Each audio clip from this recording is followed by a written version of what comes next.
ओम नमः शिवाय भक्तों, हमारे YouTube चैनल भक्ति सागर में आपका बहुत बहुत स्वागत है। सनातन धर्म में ईश्वर के साकार रूप की पूजा का प्रावधान है और यहाँ भक्त ईश्वर की प्रतिमा या मूर्ति की आराधना करते हैं।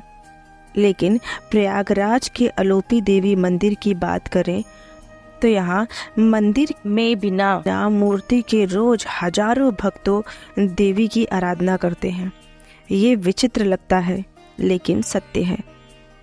प्रयागराज के अलोपी बाग इलाके में मौजूद ये अलोपी देवी मंदिर यानी अलोपी शंकर शक्तिपीठ लाखों भक्तों की आस्था का केंद्र बना हुआ है और दूर दूर से भक्त यहाँ मनोकामना मांगने आते हैं। इस मंदिर को देवी के 51 शक्तिपीठों में से एक की मान्यता प्राप्त है।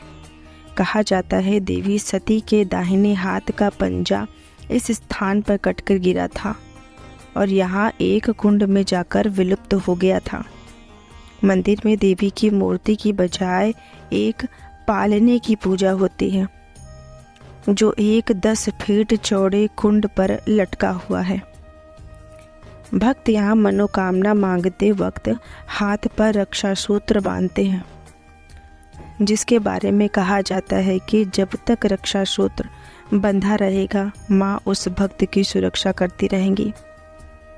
आइए बताते हैं कि मंदिर का नाम कैसे पड़ा। अलोपी देवी मंदिर को अलोपी शंकर शक्तिपीठ मंदिर भी कहा जाता है।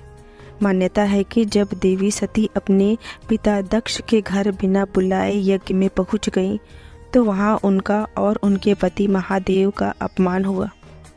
इससे निराश होकर देवी सती यज्ञ में अग्नि में कूद गईं और उन्होंने अपने प्राण त्याग दिए।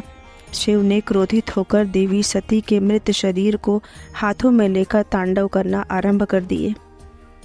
तांडव से दुनिया नष्ट ना हो जाए, इस वजह से भगवान विष्णु ने सुदर्शन चक्र चलाकर सती के शरीर के टुकड़े टुकड़े कर दिए। देवी के शरीर के अंग जहाँ जहाँ गिरे वहाँ शक्तिपीठ स्थापित हुए। प्रयागराज के इस स्थान पर देवी सती के हाथ का पंजा कटकर गिरा, लेकिन यहाँ एक कुंड में गिरते ही वो अलोप यानी गायब हो गया। इससे इस मंदिर का नाम अलोपी शंकर रखा गया। अलोप का अर्थ गायब और शंकरी माँ पार्वती को ही कहा जाता है। मंदिर को ललिता मंदिर और महादेवीश्वरी मंदिर के नाम से भी जाना जाता है।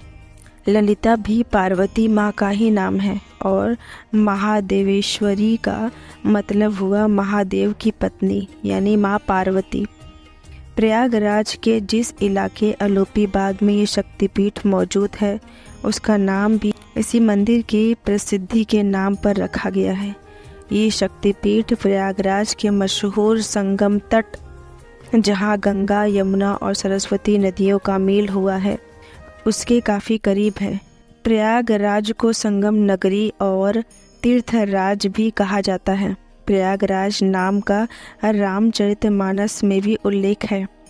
15वीं सदी में मुगल सल्तनत के दौरान प्रयागराज का नाम बदलकर इलाहाबाद रख दिया गया था और अब उत्तर प्रदेश सरकार ने इसका नाम फिर से प्रयागराज कर दिया। प्रयाग का अर्थ है नदियों का संगम, यानी जहाँ नदियों का संगम होता हो वो स्थान प्रयागराज कहलाता है। अलोपी देवी मंदिर के दर्शन की बात करें तो भक्त सुबह 6 बजे से रात के 10 बजे तक दर्शन कर सकते हैं। मंदिर में मनाए जाने वाले त्यौहार, चूँकि ये माता का शक्तिपीठ है इसलिए यहाँ नवरात्रि का भव्य मेला लगता है।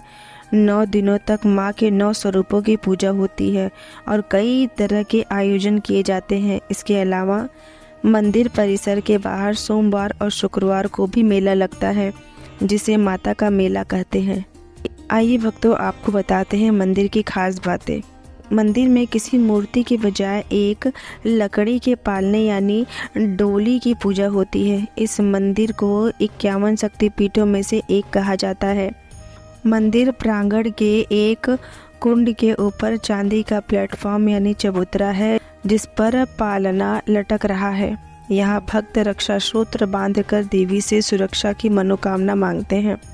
भक्तों, अगर आपको मेरी कहानी अच्छी लगी हो तो इसे लाइक और शेयर ज़रूर करिएगा। और अगर अभी तक आपने मेरे चैनल को सब्सक्राइब नहीं किया है तो इसे सब्सक्राइब कर लीजिए और नोटिफिकेशन बेल को ऑन कर लीजिए ताकि भगवान से जुड़ी कथा, कहानी और जानकारी आपको सबसे पहले मिले। मेरी वीडियो देखने के लिए आपका बहुत बहुत धन्यवाद।